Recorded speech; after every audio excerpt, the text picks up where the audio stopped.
ঘূর্ণিঝড় মিথিলির ১ বছর হয়ে গেলেও পটুয়াখালীর রাঙাবালির নিখোঁজ হওয়া ২৫ জেলের খোঁজ মেলেনি আজও। প্রিয়জন ফিরে আসার প্রতীক্ষায় আজও পথ চেয়ে আছে স্বজনরা। বিস্তারিত ডেস্ক রিপোর্টে।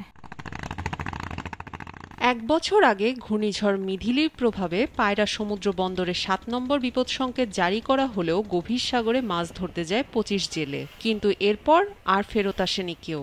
আশেপাশের জেলা উপজেলায় খোঁজ নেওয়া হলে পাওয়া যায়নি কোনো সন্ধান। এভাবেই কেটে গেল ১ বছর।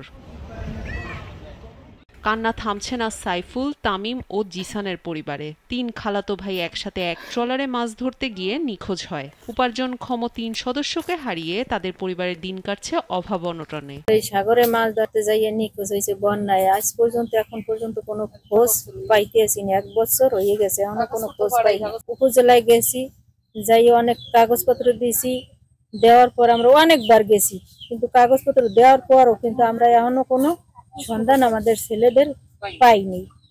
এখন আছে না নাই এটা আল্লাহ পাক জানে একমাত্র। আর হেরাও কোনো কাগজপত্র ছাড়ছে না কি করছে এটাও আমরা জানি না। আমরা অনেকবার গেছি, ঘরে পড়ে গেছে। বুধবার দিন সকালে গেছে বাড়ি দিয়ে, বৃহস্পতিবার বিকেলে বর্ষা দিয়ে গেছে গাড়িতে, শুক্রবার থেকে নিখোঁজ।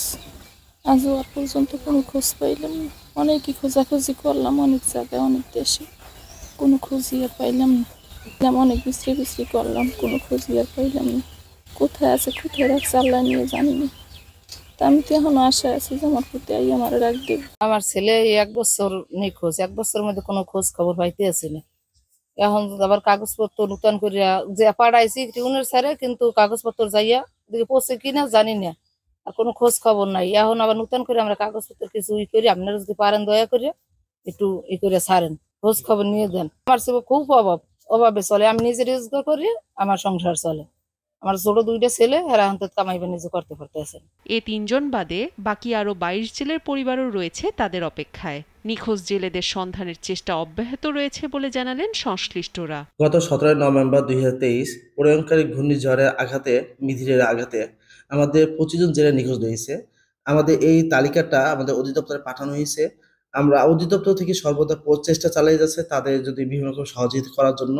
আর আমরা মৎস্য দপ্তর থেকে ব্যক্তিগতভাবে তাদের সাথে আমরা যোগাযোগ রাখার চেষ্টা করতেছি, এবং তারা বিভিন্ন রকম যদি সহায়তা পায় তারও সর্বাধিক চেষ্টা চালিয়ে যাচ্ছি আমরা। জেলেদের নিরাপত্তায় গভীর সাগরে মোবাইল নেটওয়ার্ক সুবিধা চালু ও রেডিও সিস্টেমের কথা জানালেন এই বিশেষজ্ঞ।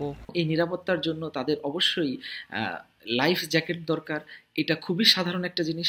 তার পাশাপাশি মোবাইল নেটওয়ার্কের মাধ্যমে তাদের কিভাবে কানেকশন দেওয়া যায়, তাদের কিভাবে বার্তা পৌঁছানো যায়, এবং একটি যদি রেডিও সার্ভিসের মাধ্যমেও যদি সতর্কতা সংকেত পৌঁছানো যায়, এবং তাদের যে ট্র্যাকিংয়ের মাধ্যমে যে বিভিন্ন ডিভাইসের মাধ্যমে তাদেরকে ট্র্যাক করা যায়, যাতে কিনা তারা সংবাদ পৌঁছাইতে পারে বিপদে পড়লে, এই বিষয়গুলোকে অবশ্যই নিশ্চিত করা আমাদের সরকারের জন্য জরুরি, এবং আমাদের এই জেলে সম্প্রদায়কে টিকিয়ে রাখার জন্য এই জিনিসটা অবশ্যই দরকার। ২০২৩ সালের ১৭ নভেম্বর ঘূর্ণিঝড় মিথিলিতে রাঙাবালির কাউখালী গ্রামের ৩ ট্রলারের মোট ২৫ জন জেলে নিখোঁজ হয়েছিল।